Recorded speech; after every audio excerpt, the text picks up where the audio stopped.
أولا، على عكس ما تتداوله بعض الصحافة الإسبانية ولا العالمية من أخبار أقل ما يمكن أن نصفها بأنها رديئة، على أن المغرب يحاول ويفعل إلى غير ذلك، أنا أتحدى أي لاعب مغربي أن المغرب مارس عليه ضغوطات أو مارس عليه مساومات بشكل أو بآخر.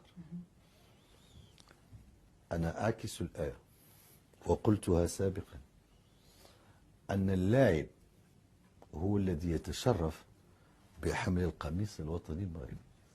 أولا، رياضيا الفريق الوطني المغربي لعب نصف النهائي، اسبانيا غادرت وعلى يد الفريق الوطني المغربي من دور الثمانية. ثانيا، هذا الفريق الوطني المغربي اليوم له مشروع يشتغل في ظروف أعتقد أنها إن لم تكن أحسن من ظروف المنتخبات الأوروبية، على الأقل هي في نفس المستوى. وأنا شخصيا زرت المقرات لدى إسبانيا ولا البرتغال ولا دول عديدة جدا، وأعرف ظروف اشتغال الفريق الوطني. وثالثا، الفريق الوطني اليوم اللاعبين الذين يلعبون في الفريق الوطني يعني لا يقلون أهمية عن أي لاعب آخر. فحكيمي يلعب في باريس سان جيرمان، مزراوي تيلعب في بايرن ميونخ، حارث والاخر في مارسيليا الى غير ذلك من الاسماء. بالتالي احنا الخطاب تاعنا واضح. المغاربه، انا نعيد عليك السؤال واطرحه على تلك الصحافه التي تتناول الاخبار الرديئه. واش في تاريخ المنتخب الاسباني كان هناك لاعب اسمه ابراهيم؟ واش كاين؟ أنا أعرف منتخب إسبانيا منذ نشأته، كاين شي لاعب سميتو إبراهيم؟ أنا على علمي لا. لا، مازال جيد. هذا لاعب، هذا مغربي كيلعب في أوروبا، عنده الجنسية المغربية والجنسية. أنا أؤكد لك بأن عندنا لاعبين اللي عندهم 3 أو 4 جنسيات.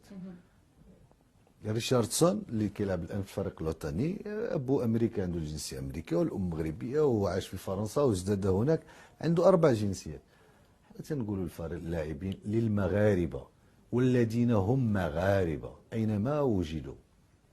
الباب الفريق الوطني فيها عامل واحد يتحكم، وهو أن تكون أولا مقتنعا بالدفاع عن الألغة الوطنية 120%، ماشي 100%، 120%. وثانيا أن يكون لك المستوى الذي يجعل المدرب اللي سميته وليد الركراكي انه يختارك ضمن القائمه.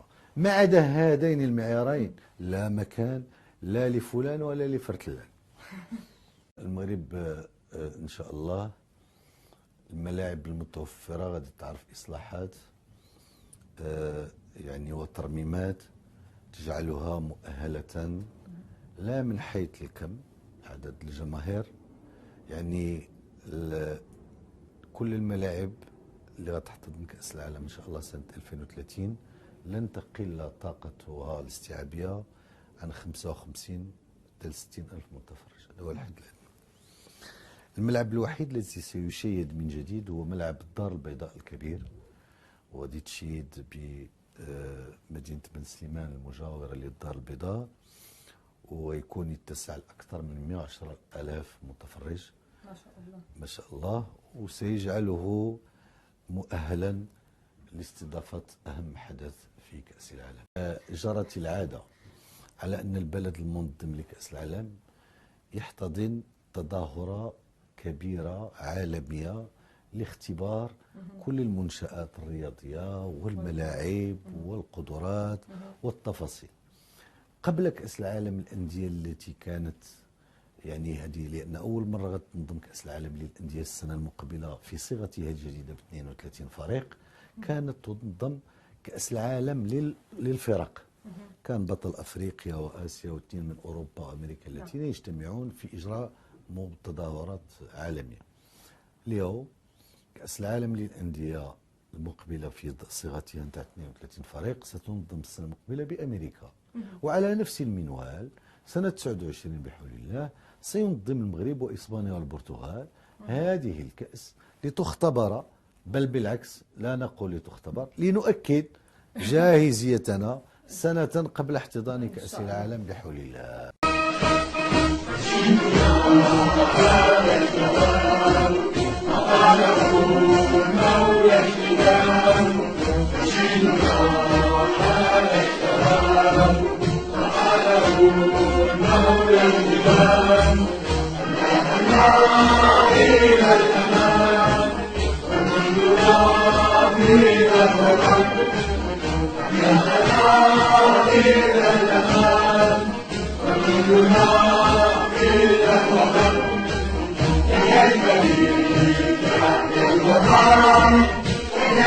يا